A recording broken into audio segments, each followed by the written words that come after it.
All right, guys, here we are. We got a local citizen here. Well, actually, not a local citizen. Jeff King. King, K-I-N-G. K-I-N-G, King? Yeah. And you said you're out here collecting water for 6 different houses? 6 different houses in our neighborhood. What neighborhood is that? New Galilee. New Galilee? How far is New Galilee from here? 7 miles. 7 miles from this location. And when they burned off the vinyl chloride? The second explosion that came right over our neighborhood. And is there any help out in your neighborhood? Darlington's the closest. Arlington. So you had to drive all the way here to East Palestine, to pretty much ground zero, right, to collect water because nobody's paying attention out there. Right. We got the EPA in Darlington, but we just got done there. So.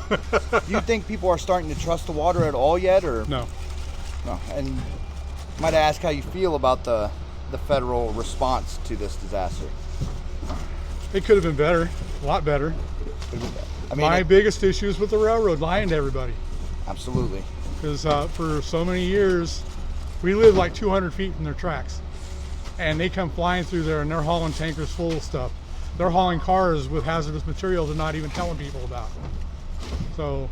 Well, it did take a while for them to actually give out the list of the chemicals that were on the train. Yeah, they knew exactly what was on the train at the time because they know before it leaves their yard. That's true. That is 100% true. And here at Gold Region Discontent, we hope that us bringing water out here and you needing to drink bottled water is all in vain. But if it's not and it comes out later, I hope somebody's held accountable. Yeah, exactly. Right. And I think they should be. The railroad should be held accountable for everything that's going on. Absolutely. This is Jeff King, you said. Jeff King, yes. And from New Galilee, PA. New Galilee, PA. Not even in East Palestine. He's affected, and it's affecting other communities along Pennsylvania's border, Ohio's border. Because when they did the second explosion, the cloud came over our area.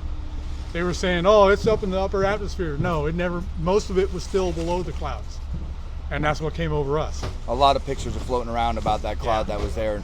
Some are calling it a fake, but if you saw the size of the burn, like I'm sure you did, it burned, and it went places they can't predict where the weather's going to run in different levels of the air. No. So they should be held accountable for it. All right, guys. Like I said, this was Jeff King, and he's out here collecting water for his neighbors. And well, we hope everything works out in the end.